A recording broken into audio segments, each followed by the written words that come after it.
Alright, what's going on, guys? Trev back again to bring you another video. This one's going to be doing another Q&A answer segment type of video. This will be part 7 in my series leading up to the second half of The Walking Dead Season 5.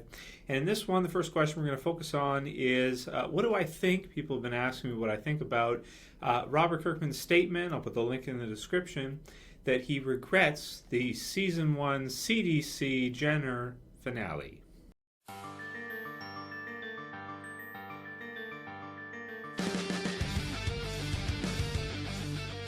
Okay, and we have a bunch of other questions to go over too, so I will, as well as this one. Just keep sending me your guys' questions, man. Just keep sending them to me, and I can keep doing Q&As. I can keep doing videos based on what you guys want to see, whatever your video requests are. I can keep doing daily Walking Dead type discussion topic videos. So this was from THR. Like I said, links in the description from Cinema Blend, and he's quoted as saying, if I had to do it again, I wouldn't have done the CDC episode at the end of Season 1. It possibly gave away too much information and was such a big change very early on in the series. I feel like there might have been a better way to wrap up the first season, but there were things in that episode that I think seem very much not of the Walking Dead world.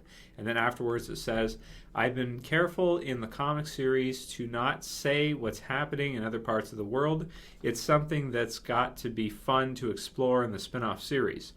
But the fact that France is mentioned in that episode and other things like that, I probably would have steered away from that stuff if I had to do it all over again. So we see a little bit of this in one of the covers coming up for the Walking Dead series, that we're going to be getting to see some, maybe travelers that have traveled across, across the ocean or something of the sort, or at least cross water. And it's called From the Edge of the World. And it looks like we're going to be getting to start to see some different characters, survivor groups from different locations. But this is a strange one. Yeah, quite a few people asked me to give my thoughts on this one. So, this is kind of what has been rumored for a while about the series, is that early on in the show, Frank Darabont, he had some other ideas for some things he wanted to add into the show. That was one of them, was the CDC in Season 1, that, well, why don't they go to the CDC in Atlanta? It's, it's right there, it's close by. They're police officers, they would have, they probably would have thought of that. So it was a natural progression to have them go there, and then they meet kind of the mad scientist Jenner, sort of a mad scientist type character, who I did like. I liked finding out they were all infected. I liked getting kind of a break from the zombie apocalypse, because the first season is pretty action-packed all the way through, and it's kind of nice to see the characters just relax. There's some good character stuff in it with Shane and Laurie and his approach on her, and sets up Season 2 in that regard. So it's a big finale-type storyline. You get a death with, was it Jackie? Or Jackie, however you're supposed to say it. You get the big explosion, with the CDC going up. Jenner, of course, is killed in it. The characters get away, and it leaves you in a pretty exciting state for the second season. So I don't know. I really liked it. Now, I don't know if he regrets the whole thing, or if he just regrets that they gave away a bit too much information, and he feels like maybe they should not have given away some of the info about other parts of the world. But he wanted to kind of leave that up to be a mystery and then slowly bring it in, I guess, in the comic book series, very slowly, which I think that makes sense too. But I don't think it's necessarily a bad thing, the route they went at the end of Season 1, because I personally did enjoy it quite a bit. I thought it was cool to kind of learn these things. And I do feel like in the TV series it kind of sets the universe. It sets the mood of, okay, here's what the world is like. The zombie apocalypse is not just in the U.S., it's all across the world, it's everywhere, and that's kind of our confirmation of that. In the comic book series, we never really got that either, so I don't think it's a bad thing. I mean, we all kind of, understand, or at least most of us, I think, would think that the zombie apocalypse is worldwide. We wouldn't think that it would just be in the U.S. or North America or something, but then France or other countries would be okay. My understanding even before that episode, just from reading the comic series, is that the zombie apocalypse is worldwide. It is widespread, and that's what zombie apocalypse is for the most part. It would always be widespread. I would think, because it's a viral type of infection in the Walking Dead universe, even when they're not even bitten and they just die, whatever they're infected with causes them to turn into a walker, and then you can get other outbreaks starting from that. So, it'd be pretty hard to quarantine that, or pretty hard to keep that in just one location with people flying all over the globe on a daily basis for business and things like that. So, yeah, I mean, I don't know. That's I guess that's his thing. But, the thing is, like, they might regret some parts, but if you want the TV series to be different from the comic book series, you have to add in other stuff. Frank Darabont had other ideas too. I don't know if you guys heard about this. I've kind of talked about this in the past before. He wanted to show the storyline of kind of like a Black Hawk Down zombie apocalypse type episode or something. Maybe not one episode. Maybe they'd spread it across a couple, or do like a whole episode or two of the soldier that was in the tank with Rick that was a zombie when Rick fired off the shot and the sound echoed and kind of made him pass out, right? That soldier, he wanted to do like a Black Hawk Down type of story with that soldier, of them going down the street, that kind of thing, and trying to escape or something of the sort. And it would have been a cool, different kind of storyline. So I regret that we never got to see that, because I think that would have been really cool to show.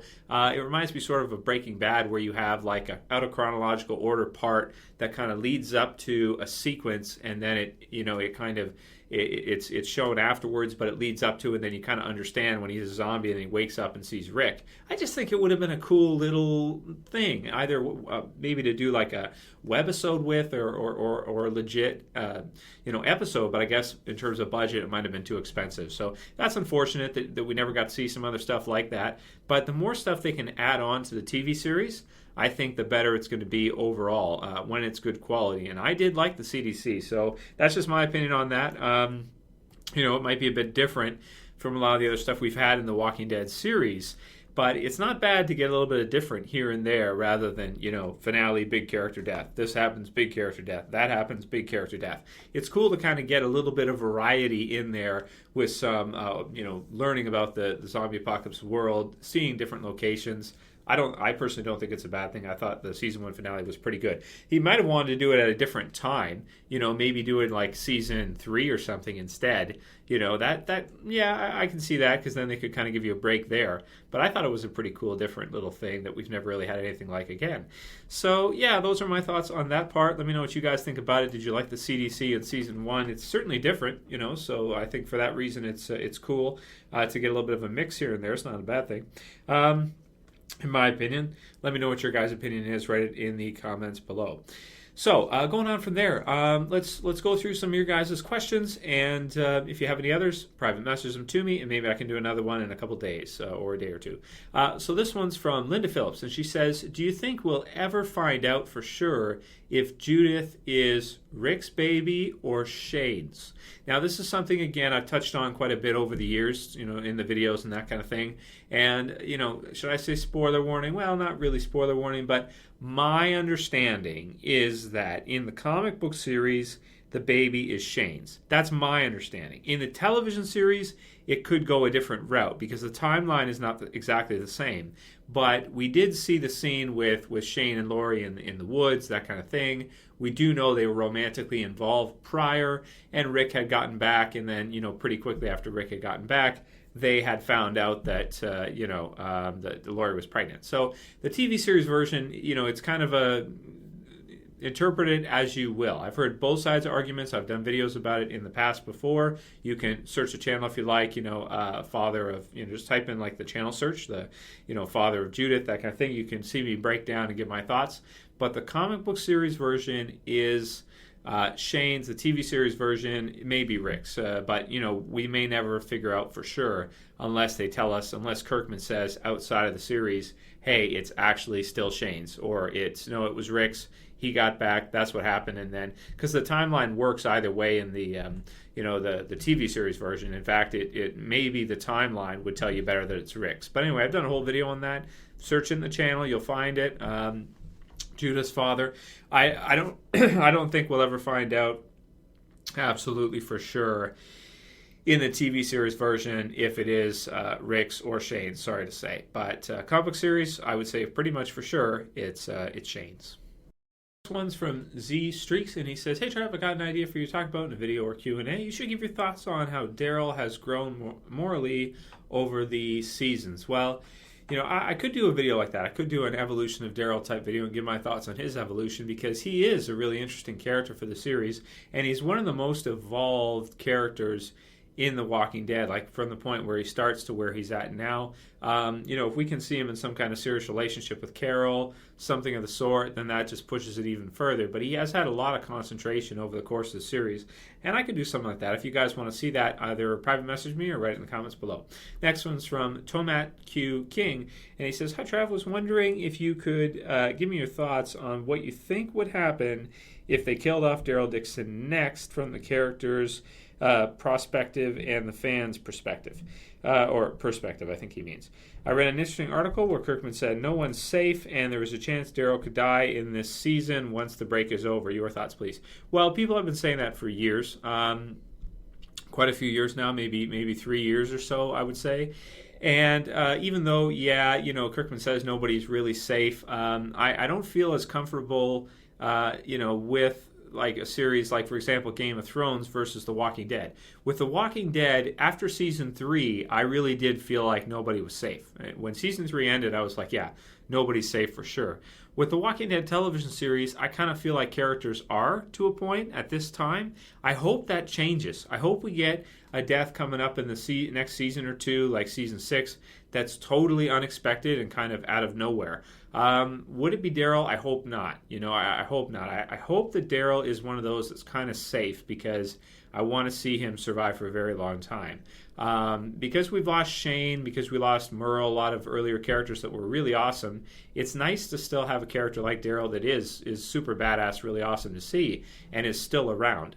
So I hope not. And I don't really think they're going to. From a fan's perspective, it's pretty risky. It's a risky move. You'll get an initial boom out of views, but then you won't get as great of stuff afterwards because you won't have him. However, I will say they need to change him up a bit. You can't always have him with his crossbow doing the same thing. They need to mix it up. Give him another weapon or something like that. He can still have a crossbow too, but, just mix it up a little bit. Give him something a little different. Maybe some knives or something. I don't know, or some knucks or something, brass knucks or something.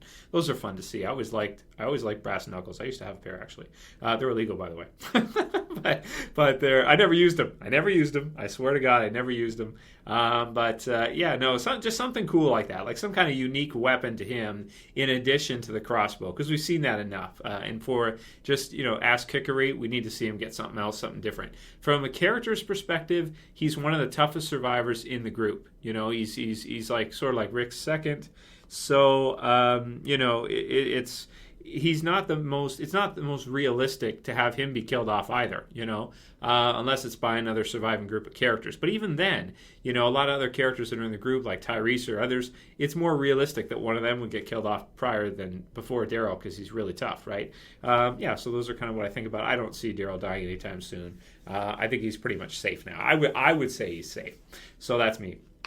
Next one's from Sydney Sarfati? Sorry. Something like that. Hey, Trev, correct me if I'm wrong, but it looks like they're burying Beth on the farm.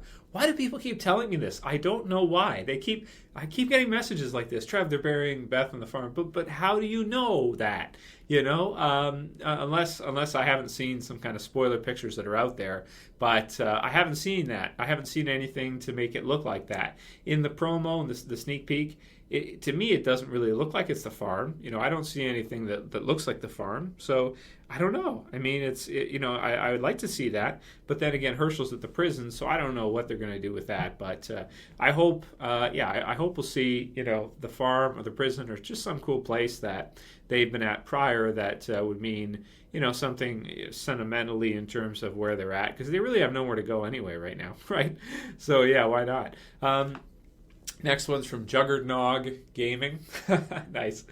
Wants to know, how much is my action figure collection worth? Now, this isn't really a Walking Dead topic. Well, it kind of is, because there's a lot of Walking Dead stuff.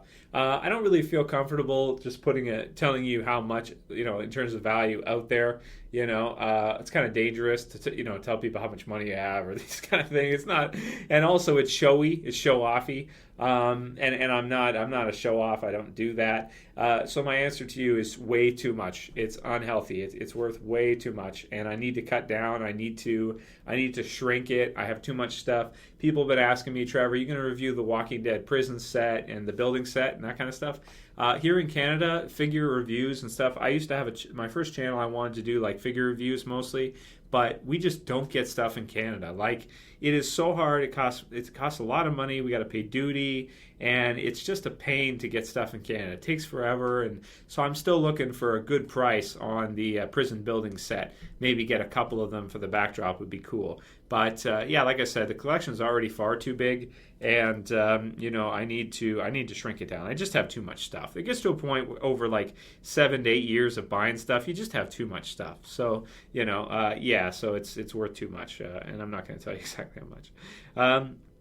SavJV946 says, Trev, another Q&A quick question. Just asking if you could give your thoughts on the whole Washington, D.C. Cure storyline and whether or not they should have expanded it, and how Eugene's radio only got 2 scenes and was only mentioned in 1.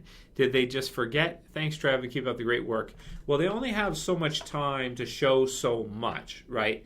I think that they try a lot of times to put some scenes in there that are exactly like they were in the comic book series, like exact scenes, right? Like exact page panels, that kind of stuff, like when they arrive and stuff, and the poses sometimes, and things like that. They try to make it extremely close, but they're not always going to do it. Another one is Rick's phone thing, in season 3. They only showed that a few times, but in the comic book series, it was there a lot longer. It was a concept for a lot longer than it is in the TV series. And it seems to me in the TV series, he's kind of gotten over this whole Rick's gone crazy type deal.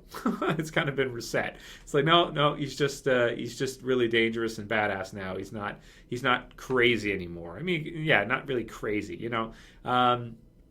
Yeah, so there's only so much time and only so many things they can focus on. I guess they felt it wasn't really that important. Some things, like Kirkman puts in, I bet, are not that important to him, but they may seem important to us or things we remember, so that when they get translated, they may not be always used all that well. Next one's from CSX Blood. And he says, Trev, what are your top 5 predictions that you have gotten right? A character death, a location, character that lived or came back. Man, I've done a lot over the years, going back all the way to season 2. I did predict Laurie's death before it happened, season 3, but I didn't predict that it was going to be so early on. I don't think any of us thought. I was thinking like mid-season finale or season 3 finale, and they surprised me by bringing it in so early season 3 and Killer Within. Amazing episode. But I've had a lot of different predictions that I've gotten right, with The Walking Dead and stuff like that over the years. So many that, and yeah, I've gotten a lot of them wrong too, but yeah, a lot of them right. So, you just have to kind of look back through the channel, so many predictions videos, just watch any of them and you'll see which ones I got right, which ones I didn't. Especially death predictions and stuff like that. But the show has changed pace a lot, like certain seasons we get a lot of character deaths. Others we don't get so many, So it's like lately the series has not been that death heavy, in the last couple seasons, really. Like we get one here, we get one there. They spread them out pretty good, but we don't have any like just like crazy, huge character deaths of like the top key characters or things. Not hardly any. They've been building up new characters that rather than killing down the original ones, which makes a lot of sense. That's what I would do too. You can't always kill off your key cast, and sometimes it's a bad decision, like maybe what they did with Andrea in some ways. Next one's I am Noob YT, YouTube, I guess. It says, so I was thinking, could there be a connection between Randall and Termians? My question to you is, do you think the rapist that attacked Terminus could have been Randall's group, and all of this could be going on while Randall was held captive by Rick? Well, it's possible, but there's a lot of groups out there in the Walking Dead zombie apocalypse world. So, to say that one in particular, split, like Randall, like that was his group that went there. There's nothing that would tell us that for sure. Is it possible that it could have been? It sounds like them, yeah. But also in season 4, if you look at it, there was like the characters that were missing parts and stuff like that, and there was things written and stuff like that. So, there's a lot of different little groups and things like that we see quickly or that are out there surviving. But we don't know which ones are connected. So unless we see something that specifically connects them, we can't really say. But I believe Randall's group in the game, I think it was a Shane Walking Dead game, Facebook game or something like that. I believe they were from Philadelphia, right? And I think they were just passing through or something.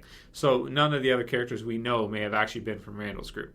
Next one is from Rick Fusco, and he says, I'm interested in starting to read the Walking Dead comics. If I pick up the next issue, will I be able to understand what's going on? Also, when do new issues come out? Is it on a specific day? Thanks, Rick. It's on Wednesdays, but you have to check their wiki because the dates change. It's like once a month, sometimes twice, depending on how many they're releasing. But it's on Wednesdays. You go to your comic book shop, you can pick them up. I would say with the Walking Dead comic series, man, start from the beginning. Do yourself a favor and go through it. Because if you like the TV series, you're going to like the Walking Dead comic book series probably just as much, to tell you the truth. I mean, when I read it, like the first time I read it like 3 or 4 times over because it was just like mind-blowingly good. And the TV series has been incredible too. The Walking Dead comic book series is different. You have different character deaths. You have different characters surviving. Like in the comic book series, Andrea is still alive right now, which is like way past where we are in the TV series. So is Sophia, and it's just a totally different story, I want to say, and I think you should definitely read it all the way through. You can buy it on WalkingDead.com. You can buy every trade. I collect the trades. And check it out, or just read it online. There's a lot of comic sites you can pay for now, and you can go on and read pretty much everything. So it's definitely worth it if you've got some time. Whatever you got to do, check it out. Even just read about it. I think you'll really like it. It's a great story, man. Really awesome story. Okay, so I'll wrap it up for this Q&A segment, guys. Again, send me your questions. Send me your video requests if you want to see a Walking Dead discussion topic video in particular.